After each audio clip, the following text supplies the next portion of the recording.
warahmatullahi wabarakatuh. Alhamdulillahirabbil alamin.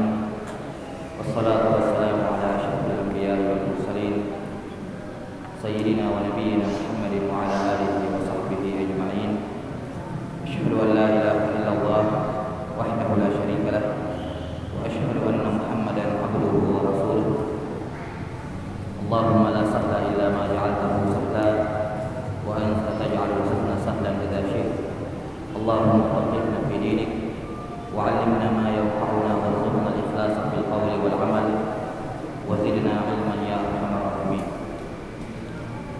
Alhamdulillah, kembali kita melanjutkan penjelasan dari kitab Riyadhus Shalihin karya Habib Abu Zakaria Yahya bin Syaraf An-Nawawi rahimahullahu taala yang wafat tahun 676 Hijriah.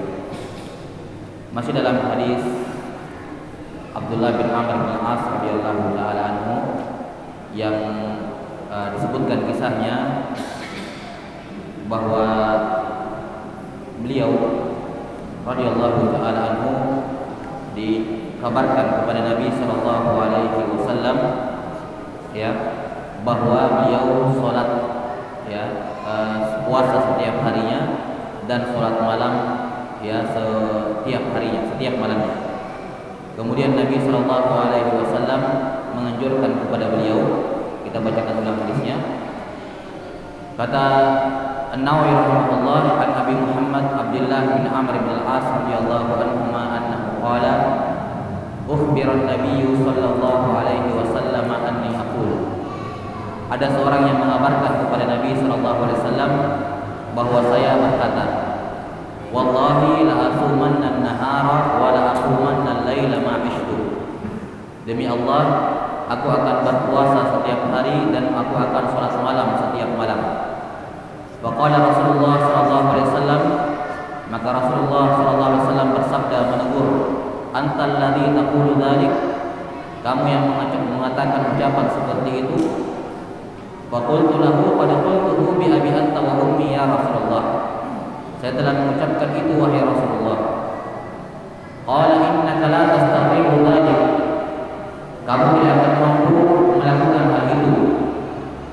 Yani kamu tidak akan mampu puasa setiap hari dan tidak akan mampu salat malam tiap malam. Fasum wa afthir wa nam wa qum wa sum min asy-syahri thalathata ayyamin fa innal hasanata bi asyri amsalha wa dzalika mithlu siyamid dahr. Kata beliau, hendaknya kamu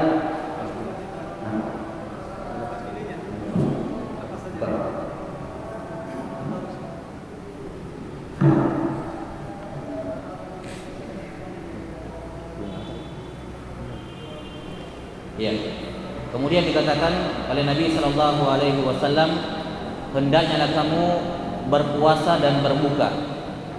Ya, berpuasa dan berbuka, jangan puasa tiap hari. Wa nam wa qum.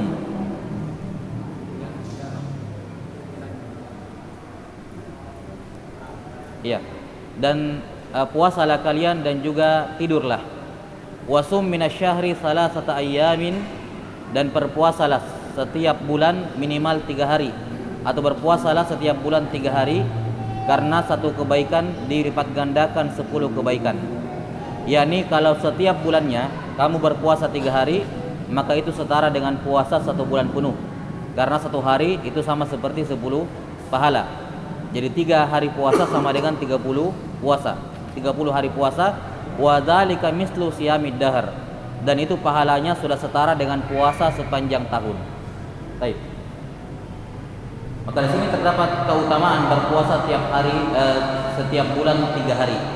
Ya, sebagian ulama mengatakan puasa 3 hari setiap bulan ini adalah ayyamul bir, tanggal 13, 14 dan 15 setiap bulannya.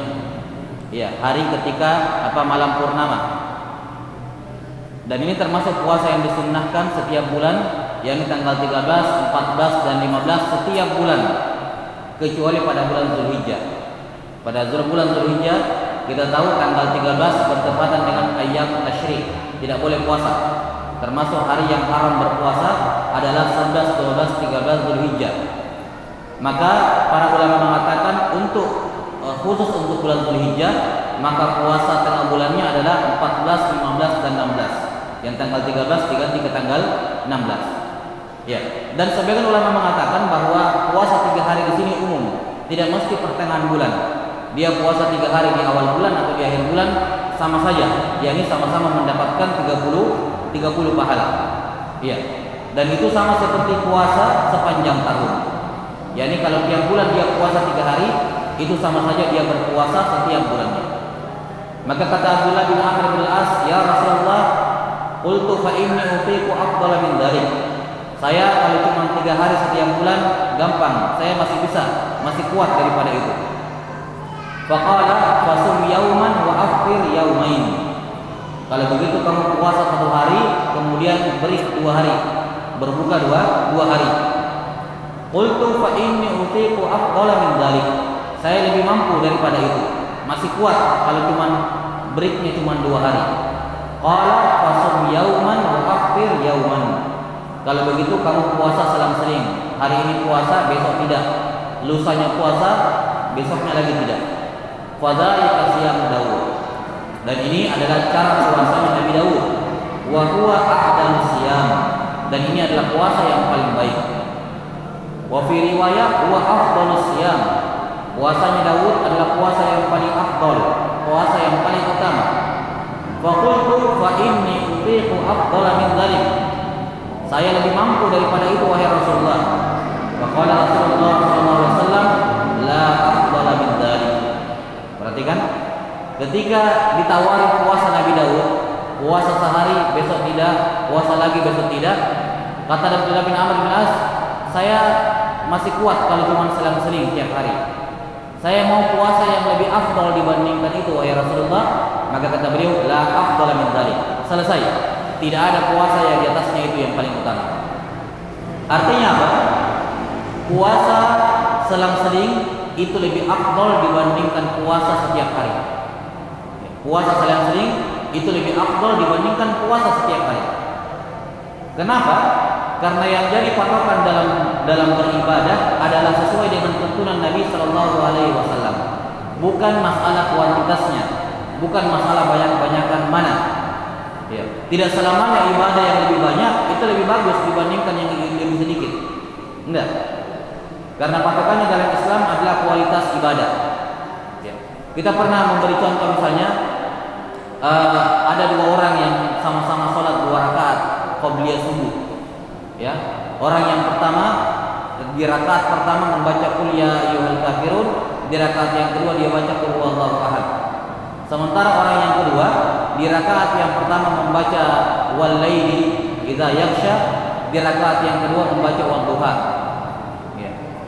Dari sisi panjang-panjangan bacaan, tentunya orang kedua lebih panjang bacaannya, al-laili dengan ad-duha. Sementara orang pertama cuma baca qul ya dengan qul huwallahu ahad. Tapi jelas dari sisi pahala lebih besar pahalanya orang yang pertama, yang lebih pendek bacanya dibandingkan yang panjang bacanya. Kenapa? Karena yang pendek bacanya lebih mencontoh Nabi Sallallahu Alaihi Wasallam, di mana kebiasaan Nabi pada salat sunnah qobliyah subuh di rakaat pertama baca qul ya, di rakaat kedua baca qul huwallahu ahad. Ya, yakni lebih sesuai dengan petunjuk Nabi Sallallahu Alaihi Wasallam. Karena itu lebih besar pahalanya. Ya, lebih besar pahalanya dibandingkan yang baca surah lebih panjang. Ya. Maka demikian pula di sini, ketika Nabi SAW mengatakan ini puasa yang paling afdal, puasa Nabi Daud adalah puasa yang paling utama, tidak ada lagi puasa di atasnya itu. Artinya, kalaupun dia puasa tiap hari, ada orang puasa tiap hari, yang satunya puasa Daud selang-seling, maka yang puasa Daud lebih besar pahalanya dibandingkan yang tiap hari. Kenapa? Karena itu yang dituntunkan oleh Nabi SAW. Itu yang dianjurkan oleh Nabi SAW. Dan kita harus percaya tentunya bahwa Nabi Muhammad SAW adalah Nabi yang terpercaya. Beliau Al-Amin. Bukan Nabi yang berkhianat. Bukan. Dan di antara bentuk pengkhianatan adalah kalau kita dimintai saran oleh orang, ya, kita dimintai saran oleh orang tentang sesuatu, kemudian kita punya 3 solusi. Terus kita pilihkan bukan solusi yang paling baik. Itu berkhianat seperti itu. Kata Nabi SAW, al-mustasyarun taman. orang yang dimintai saran itu adalah orang yang diberikan amanah, maka jangan dia berkhianat. Misalnya, tolong saya minta saran ini, saya mau buka usaha. Misalnya dana saya seperti ini, kemampuan saya seperti ini dan seperti ini. Ya, di benaknya orang yang mau memberikan saran ada 3 opsi usaha. Ada 3 opsi usaha. Nah, kalau selayaknya dia menjadi orang yang amanah, yakni memberikan opsi usaha yang paling bagus, yang paling jelas, yang paling besar hasilnya. Kapan dia memberikan opsi yang paling rendah, ini dia berkhianat. Kenapa? Karena dia dimintai saran dan dia tidak memberikan saran yang terbaik. Di sini Nabi Muhammad SAW ketika Abdullah bin Amr bin As minta saran puasa, ya Rasulullah saya lebih mampu dibandingkan itu, tambah lagi. Kata Nabi SAW, tidak ada lagi yang lebih afdal dibandingkan puasa Daud. Jadi semua yang Nabi pilihkan untuk umatnya itu adalah pilihan yang terbaik. Tidak ada pilihan yang lebih baik dibandingkan itu. Kapan ada yang mengatakan bahwasanya ada puasa yang lebih baik dibandingkan apa yang Nabi tunjukkan, berarti dia menuduh bahwa Nabi berkhianat. Yakni ada yang lebih baik tapi Nabi suruh yang ini yang kurang baik. Kan begitu, yang lebih kurang kebaikan. Maka ketika Nabi Muhammad SAW mengatakan la afdala min dzalik, tidak ada puasa sunnah yang lebih afdal dibandingkan puasa Daud, selesai. Ini yang paling afdal, tidak ada lagi puasa di atasnya.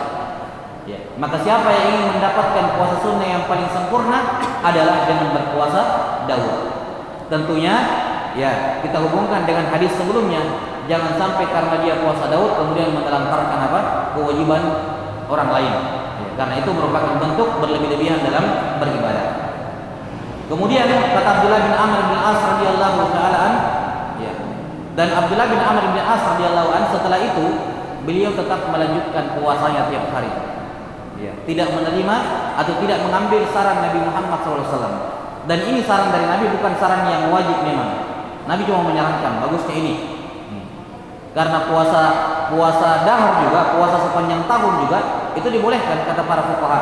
Boleh, siapa yang mau puasa tiap tahun, tiap hari sepanjang tahun boleh, tidak ada masalah. Yang penting jangan puasa di 5 hari yang terlarang puasa, jangan. Tapi puasa Daud lebih afdol. Tapi kalau ada yang mengerjakan puasa tiap hari silakan, boleh juga. Nah, akhirnya Abdullah bin Amr bin As tidak melakukan puasa Daud. Beliau melanjutkan kebiasaannya puasa tiap hari, setiap tahun sampai dia tua. Kemudian ketika dia tua, dia mengatakan wala an akuna qabiltu as-salasatal ayyam allati qala Rasulullah SAW ahabbu ilayya min ahli wa mali. Setelah tua, kewalahan. Ingat, karena ini ucapannya dia sifatnya sumpah. Demi Allah, saya akan ini dan itu. Sumpah itu ada 2. Ada sumpah yang ada kafaratnya dan ada sumpah yang tidak ada kafaratnya. Nah, ini beliau bersumpah yang ada kafaratnya. Kapan sumpah ada kafaratnya dan kapan tidak ada kafaratnya tergantung konteks sumpahnya. Kalau konteks sumpahnya itu berkenaan dengan kejadian di masa lampau, kejadian yang telah terjadi, dia bersumpah tentang suatu kejadian yang telah terjadi, maka ini sumpahnya tidak ada kafaratnya. Kalau salah, sumpahnya salah, ya maka tidak ada kafaratnya. Tapi kalau sumpahnya berkenaan dengan kejadian di masa akan datang, kemudian dia melanggar sumpahnya, maka ini ada kafaratnya. Misalnya ditanya, siapa yang mencuri ini barang? Dia bilang demi Allah bukan saya, padahal dia. Pencurian telah terjadi, ya kan? Sudah terjadi. Siapa yang mencuri ini? Dia bilang demi Allah bukan saya. Dia bohong pada sumpahnya. Yang seperti ini dia berdosa tapi tidak ada kafaratnya. Tidak ada kafaratnya. Kenapa? Karena sumpahnya pada kejadian yang telah terjadi. Beda kalau dia bersumpah untuk kejadian yang akan datang. Saya bersumpah demi Allah tidak akan bicara sama si anu. Kemudian dia bicara, maka di sini wajib bayar kafarat. Ya. Demi Allah saya tidak akan makan ini. Kemudian dia makan. Sama seperti di sini. Demi Allah saya akan puasa tiap hari. Saya akan salat malam tiap malam. Kalau mau dilanggar, kapan dia melanggar ini, maka bayar kafarat. Bayar apa? Bayar kafarat sumpah. Siapa saja yang melanggar sumpah yang dia ucapkan untuk dia melakukan sesuatu di masa akan datang, kemudian dia langgar, tidak dia lakukan misalnya, maka apa? Dia wajib bayar kafarat. Ini sama seperti nazar. Bedanya di lafaznya saja. Kalau nazar kan lafaznya saya bernazar. Kalau ini lafaznya saya bersumpah. Ya, sumpah dan nazar kalau dilanggar ini wajib bayar kafarat. Nah, wajib bayar kafarah. Maka ketika sudah tua, Abdullah bin Amr bin As kewalahan, wah harus puasa tiap hari, sholat malam tiap malam. Ya, yang beliau sesalkan di sini yang puasanya, karena Nabi sudah memberikan saran-saran, ya, puasa 3 hari saja tiap bulan, jangan terlalu memaksakan diri, 3 hari saja tiap bulan. Enggak ya Rasulullah, saya masih kuat. Oke, kalau begitu puasa 1 hari, break 2 hari. Saya masih kuat, puasa 1 hari, break 1 hari, puasa Daud. Enggak ada lagi di atasnya ini puasa. Tapi Abdullah bin Amr bin As tetap melanjutkan sumpahnya, yakni berpuasa setiap hari. Ketika dia sudah tua, sudah tidak kuat berpuasa, Abdullah bin Amr bin As mengatakan, ya seandainya dulu saya menerima 3 hari yang disarankan oleh Nabi SAW, seandainya saya terima itu waktu, saya lebih suka itu dibandingkan apa? Dibandingkan semua keluarga dan harta saya. Yakni ada bentuk penyesalan. Ada bentuk penyesalan.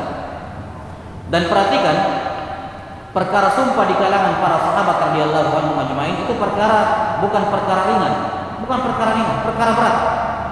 Perkara berat. Yani walaupun memang sumpah kalau dilanggar ada kafaratnya, tapi itu bukan, mereka tidak main-main dengan sumpah. Lihat sampai tua Abdullah bin Amr bin As mempertahankan sumpahnya, tidak dia langgar dan dia tidak bayar kafarat. Padahal bisa. Tapi ketika dia sudah bersumpah dengan nama Allah Subhanahu wa taala, seakan-akan dia langsung bicara dengan Allah. Ya Allah, saya bersumpah. Dia membesarkan Allah taala sehingga apa? Tidak berani melanggar sumpahnya. Demikian pula nazar. Nazar ini perkara yang besar dalam ajaran Islam. Tidak boleh seorang itu kemudian bergampangan. Ya, kan nazar ada kafaratnya. Tidak apa-apa, saya nazar dulu. Kalau tidak kuat saya batalkan nazar saya, baru saya apa? Saya bayar kafarat. Betul ada kafaratnya. Tapi membawa-bawa nama Allah Subhanahu wa taala dalam sumpah dan nazar ini perkara yang berat. Hendaknya seorang berpikir matang-matang sebelum menyatakan sumpah atau nazarnya. Nah, maka di sini hubungan hadis ini dengan judul bab berkenaan dengan sederhana dalam ketaatan, yakni anjuran Nabi sallallahu alaihi wasallam kepada Abdullah bin Amr bin As bahwa ketika kamu ingin continue dalam suatu ibadah, mulailah dengan ibadah yang paling ringan dulu. Mau punya kebiasaan puasa sunnah, mulai dengan puasa sunnah yang paling ringan, yaitu 3 hari setiap bulan. Itu dulu, nggak usah ditambah-tambah yang lain. Ya. Kalau mau ditambah lagi, misalnya dia puasa Senin Kamis. Lihat ya urutannya Nabi SAW. Urutannya dalam sebagian riwayat disebutkan setelah puasa 3 bulan Nabi menganjurkan puasa Senin Kamis. Jadi urutannya seperti itu. 3 hari setiap bulan, di atasnya levelnya adalah Senin Kamis, di atasnya adalah puasa 1 hari, break 2 hari, paling tinggi adalah puasa Daud selang-seling. Ini level tingkatan puasa. Maka sebenarnya tidak perlu, kadang banyak orang pertanyakan, boleh enggak saya puasa Senin Kamis sekaligus puasa Daud? Puasa Daud kan selang-seling. Kadang bertemu Senin double atau ketemu Kamis double. Ya kan? Boleh enggak saya puasa Daud selang-seling, tapi pas ketemu 13, 14, 15 saya puasa berturut-turut juga. Jadinya melanggar aturan puasa Daud. Ya. Kita katakan kalau kamu sudah puasa Daud, itu sudah puasa yang paling tinggi. Tinggalkan puasa sunnah yang lain. Enggak perlu digabung-gabung seperti itu. Dan sama saja, kalau kamu sudah puasa Daud, kamu sudah melakukan puasa yang tertinggi. Itu puasa 3 hari tiap bulan di bawahnya.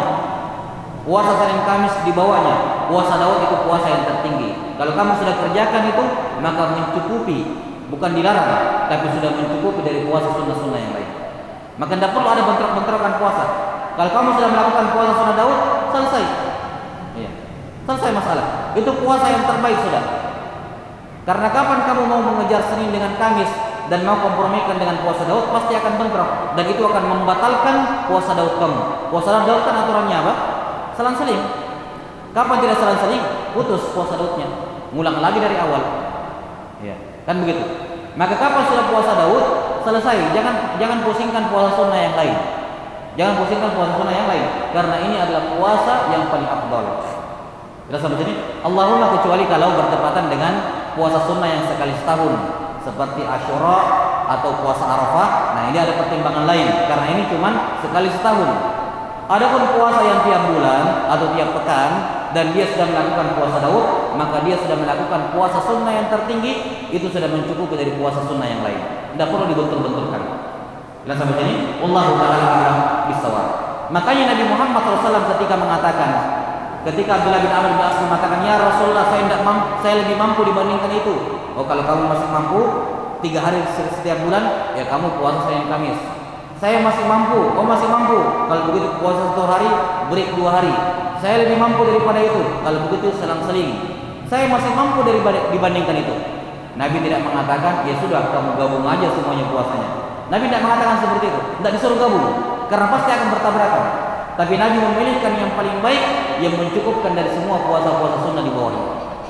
Jelas ya? Maka puasa sunnah Daud itu sudah mencukupi dari puasa sunnah yang lain. Kata beliau rahimahullah ta'ala, wa fi riwayat, dalam riwayat yang lain, Nabi SAW bersabda kepada Abdullah bin Amr bin As di awal-awal, alam ukhbar annaka tasumun nahar wa taqumul lail. Wahai Abdullah bin Amr bin As, ada yang mengabarkan kepada saya bahwa kamu puasa setiap hari dan sholat tiap malam. Apakah betul? Qultu bala ya Rasulullah. Betul wahai Rasulullah. Nah, di sini perlunya tabayyun, klarifikasi sebelum memberikan fatwa atau menjatuhkan hukum. Ya, jangan sampai kabar yang sampai ke telinganya tidak benar. Maka Nabi SAW mengklarifikasi dulu. Apakah betul kamu melakukan seperti itu? Katanya betul wahai Rasulullah. Qala fala taf'al. Jangan kamu kerjakan seperti itu. Jangan puasa tiap hari, jangan salat lail tiap malam. Jangan lakukan itu. Sum wa aftir. Puasalah di hari tertentu dan di hari lain berbuka. Wanam wa qum. Tidurlah, ya, kemudian salat malam juga. Jangan habiskan sepanjang malam salat semua tidak tidur. Kenapa? Fa inna li jasadika 'alaika haqqan wa inna li 'ainaika 'alaika haqqan wa inna li zawjika 'alaika haqqan wa inna li zawjika 'alaika haqqan. Ini kelihatannya berulang. Wa inna bihasbika an tasuma. Nah, kata Nabi SAW, jangan kamu lakukan itu. Kenapa? Karena tubuhmu punya hak dari kamu. Tubuhmu punya hak istirahat. Kapan kamu tidak berikan istirahat, tidur dan semacamnya, ya, maka kamu menzalimi tubuhmu. Karena tubuh ini bukan kita yang punya. Tubuh ini punya Allah Subhanahu wa taala. Tidak boleh seorang menzalimi tubuhnya. Tidak boleh seorang menzalimi tubuhnya. Tidak boleh. Karena itulah dilarang bunuh diri. Dalam Islam diharamkan bunuh diri. Kenapa? Karena tubuh itu bukan kamu yang punya, Allah Subhanahu wa taala.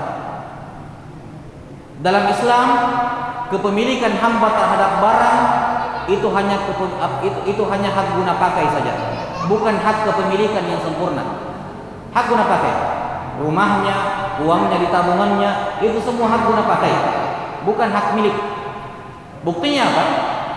Buktinya kalau dia meninggal, hak guna pakainya berpindah ke warisannya, bukan dibawa kubur bersama dia, karena yang bukan punya dia. Dia hanya boleh memakai uangnya itu, hartanya, ketika dia masih hidup. Setelah dia sudah meninggal, hak guna pakainya Allah pindahkan ke ahli warisnya. Bukan milik dia, seandainya milik dia dikubur bersama dia. Ya kan? Kalau ada orang dia menuangkan bensin ke rumahnya kemudian dia membakar, ditangkap, dipenjara, dihukum. Tidak boleh dia bilang mengatakan ini rumah dari batu batanya, dari fondasinya uang saya kerja saya sendiri, kan begitu. Kenapa saya dilarang bakar rumah saya? Itu kan uang saya, rumah saya, tanah saya. Kita bilang itu bukan punya kamu. Ya. Kamu dikasih Allah Ta'ala rumah, uang dan semacamnya, itu hanya untuk kamu gunakan dan tidak boleh disalahgunakan. Dan diantara bentuk penyalahgunaan harta adalah membuang-buangnya, membakarnya dan seterusnya. Maka ini cukup tegas, sangat tegas menunjukkan bahwasanya tubuh dan harta yang kita miliki itu bukan milik kita, atau yang ada pada diri kita bukan hak milik, tapi hanya hak guna pakai dari Allah yang tidak boleh kita gunakan melanggar dari aturan Allah Ta'ala sebagai yang punya. Maka tubuh ini punya Allah, jangan dia perlakukan seenaknya, ada aturannya. Dia punya hak dari kamu. Wa inna li 'ainaika 'alaika haqqan. Matamu itu punya hak untuk tidur. Wa inna li zawjika 'alaika haqqan. Istrimu pun punya hak. Ya, jangan kamu terlantarkan hanya gara-gara mau beribadah. Wa inna li zawrika 'alaika haqqan. Tetanggamu juga punya hak. Jangan karena sibuk beribadah kemudian tidak peduli dengan tetangga. Nah, Kemudian kata beliau sallallahu alaihi wasallam, wa inna bihasbika an tasuma fi kulli syahrin salasata ayyam. Fa inna laka bi kulli hasanatin asyra amsalha. Fa inna dzalika siyamud dahr. Kata Nabi sallallahu alaihi wasallam, sebenarnya cukup bagi kamu untuk puasa 3 hari setiap bulan. Ya, karena 3 hari itu akan dilipat gandakan menjadi 30. 1 hari setara dengan 10. Maka itu setara dengan puasa sepanjang tahun. Kemudian kata Abdullah bin Amr bin As, fasyaddatu fashuddida alayya. Maka saya pun ngotot, saya tidak menerima saran Nabi sallallahu alaihi wasallam, saya ngotot tetap puasa sepanjang tahun. Fashuddida alayya, maka saya pun dikerasi oleh Allah. Maksudnya apa? Ketika saya sudah tua, saya baru rasakan, ya, sikap keras kepala saya tidak menerima sarannya Nabi sallallahu alaihi wasallam. Hanya gara-gara saya terlalu semangat mau beribadah. Tidak menyadari bahwa saran Nabi itu saran yang terbaik. Tidak mungkin Nabi menyarankan kepada kamu suatu ibadah sementara ada ibadah yang lebih tinggi dibandingkan itu. Tidak mungkin. Semua saran Nabi itu saran yang terbaik. Kemudian kata beliau, qultu ya Rasulullah, inni ajidu quwwah. Wahai Rasulullah, saya lebih mampu dibandingkan itu. Qala sum siyama nabiyillah Daud wa la tazid alaihi. Perhatikan, kalau begitu kamu puasa saja seperti puasanya Nabi Daud. Jangan ditambah. Itu paling tinggi sudah. Faqultu wa ma kana siyamu Daud. Saya bertanya, bagaimana puasanya Daud wahai Rasulullah? Qala nisfud dahr. Beliau berpuasa setengah tahun. Setengah tahun maksudnya selang-seling. Fakana Abdullah yaqul ba'da ma kabir ya laitani qabiltu rukhsata Rasulillah sallallahu alaihi wasallam. Setelah Abdullah bin Amr bin As tua dan sudah tidak kuat berpuasa sepanjang tahun setiap hari, beliau baru menyesal dan mengatakan, wahai, ya, seandainya dulu saya menerima keringanan dari Rasulullah sallallahu alaihi wasallam. Wa fi riwayat, dalam sebuah riwayat yang lain, Nabi sallallahu alaihi wasallam bersabda, alam ukhbar annaka tasumud dahra wa taqra'ul qur'ana kulla lailah. Wahai Abdullah, ada yang mengabarkan kepada saya bahwa kamu puasa sepanjang tahun dan kamu baca Quran sepanjang malam. Apakah betul? Faqultu bala ya Rasulullah. Betul wahai Rasulullah. Walam urid bidzalika illal khair. Perhatikan kalimatnya Abdullah bin Amr bin As. Saya sengaja melakukannya karena saya ingin kebaikan wahai Rasulullah. Saya ingin memaksimalkan waktu beribadah sebanyak-banyaknya. Ya, tujuan saya memperbanyak ibadah tidak lain tidak bukan hanya ingin kebaikan. Apakah puasa salah? Ya. Apakah salat membaca Quran, salat lail itu salah? Sehingga kalau saya lakukan tiap malam itu saya ditegur. Yang saya inginkan cuma kebaikan wahai Rasulullah. Tidak sampai sini? Nah, ini menunjukkan kepada kita bahwasanya tidak semua orang yang menginginkan kebaikan itu bisa meraih kebaikannya. Kenapa? Karena terkadang orang niatnya bagus tapi caranya salah. Dan niat yang benar tidak cukup untuk melegalkan suatu amalan yang salah. Prinsip dalam Islam itu adalah caranya. Prinsip dalam Islam adalah yang penting adalah cara, bukan hasil. Ini dalam Islam. Bukan prinsip agama Islam yang penting hasilnya, tidak peduli bagaimana caranya. Tidak. Itu prinsipnya orang-orang Yahudi. Orang Yahudi itu prinsip mereka adalah yang penting tujuannya tercapai, apapun caranya yang terserah, mau legal mau ilegal yang penting tercapai. Dalam Islam tidak. Yang penting itu caranya. Yang penting caranya harus benar. Kalau kamu sampai kepada tujuanmu, alhamdulillah. Kalau kamu tidak sampai ke tujuanmu, maka Allah tetap memberikan pahala sempurna kepadamu. Karena kamu sudah berusaha dengan cara yang benar. Walaupun tidak sampai ke tujuanmu, Allah yang akan menyampaikan kamu ke situ. Maka yang penting dalam Islam adalah cara menuju kepada tujuan, bukan yang penting tujuannya. Yang penting dalam Islam adalah bukan sekedar niat yang baik, tapi cara mewujudkan niat yang baik tersebut. Karena itulah dalam Islam, Robin Hood pencuri. Tidak diterima prinsip kehidupan Robin Hood dalam Islam. Biar niatnya bagus, dia pencuri. Dan sama ini, maka niat yang baik tidak melegalkan semua cara. Tidak melegalkan semua cara. Ketika niatnya baik tapi caranya salah, dia salah. Dan sama ini. Jadi kata para ulama apa? Al-ghayah la tubarrirul wasilah. Tujuan tidak menghalalkan semua cara.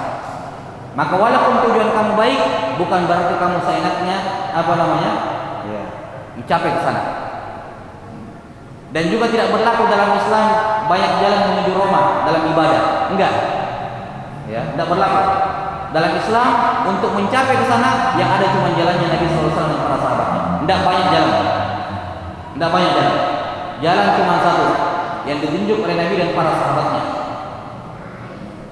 Karena itulah Nabi sallallahu alaihi wasallam pernah membuat satu garis yang lurus ketika beliau menafsirkan wa anna hadza sirati mustaqiman fattabi'uhu. Sesungguhnya ini adalah jalanku yang lurus, maka ikutilah. Dalam hadis Ibnu Mas'ud beliau membuat garis lurus seperti ini. Di tanah beliau buat garis lurus, kemudian setelah itu beliau bikin garis di kanan dan di kirinya. Kemudian beliau menunjuk kepada garis lurus, kemudian bersabda, "Hadhihi siratullahi mustaqimah." Ini garis yang lurus ini adalah jalan Allah yang lurus. Adapun jalan di kanan dan di kiri ini adalah as-subul yang tersebut dalam Quran. Wala tattabi'us subula. Jangan ikuti jalan-jalan yang lain. Ikuti yang lurus ini saja. Fatafarraqu bikum an sabili. Karena jalan itu akan memecah belah kalian dari jalan Allah Subhanahu wa taala. Maka kata Abdullah bin Amr bin As, ya Rasulullah, yang saya inginkan cuma kebaikan. Ya, menginginkan kebaikan bagus, tapi caranya harus petunjuk Nabi sallallahu alaihi wasallam. Maka beliau bersabda, "Fasum sauma Nabiyillahi Daud." Kalau begitu, kalau kamu yang menginginkan kebaikan, jujur menginginkan kebaikan, nah ini caranya yang paling bagus. Puasa Nabi Daud. Fa innahu kana a'badan nas. Karena Nabi Daud itu orang yang paling kuat beribadah. Wa aqra'al Qur'ana min kull waqra'il Qur'ana fi kulli syahr. Dan khatamkan Quran sekali sebulan. Ya, lihat kalau Abdullah bin Amr bin As mengkhatamkan Quran setiap malam. Wajar kalau tidak tidur. Ya. Kebayang nggak orang mengkhatamkan Quran tiap malam? Kita dengan bacaan paling cepat saja susah ya. Ya wajar karena kita bukan orang Arab dan juga bukan tidak fasih berbahasa Arab. Ya. Warid riwayat dari Imam Syafi'i rahimahullah, sahih dari Imam Syafi'i, beliau mengkhatamkan Quran dalam bulan Ramadan 60 kali. Satu malam 2 kali khatam. Ini bacaan luar biasa cepat dan tidak ada yang lewat, nggak ada yang salah-salah bacaannya karena memang sudah terbiasa dibaca. Iya. Kemudian kata Nabi sallallahu alaihi wasallam, puasalah puasa Nabi Daud. Kalau mau mengkhatamkan Quran, tidak usah tiap malam. Minimal kata beliau, khatamkan Quran 1 kali sebulan. 1 kali sebulan. Berarti apa? 1 hari 1 juz. 1 hari 1 juz. Itu tuntunan Nabi sallallahu alaihi wasallam. Tidak usah terlalu berlebihan dalam mengejar ibadah dan semacamnya.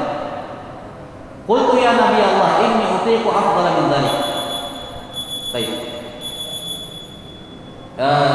Nah, di sini jadi kesimpulannya di sini bahwasanya Nabi sallallahu alaihi wasallam memerintahkan atau mensyariatkan menganjurkan kepada Abdullah bin Amr bin As di riwayat yang ini untuk berpuasa Daud dan mengkhatamkan Quran sekali dalam sebulan. Baik, insyaallah taala dalam kisahnya kita akan jelaskan pada pertemuan berikutnya. Wallahu taala a'lam bissawab. Subhanallahumma wa bihamdik, asyhadu an la ilaha illa anta, astaghfiruka wa atubu ilaik. Wa sallallahu ala sayyidina Muhammadin wa ala alihi wa sahbihi wasallam. Assalamualaikum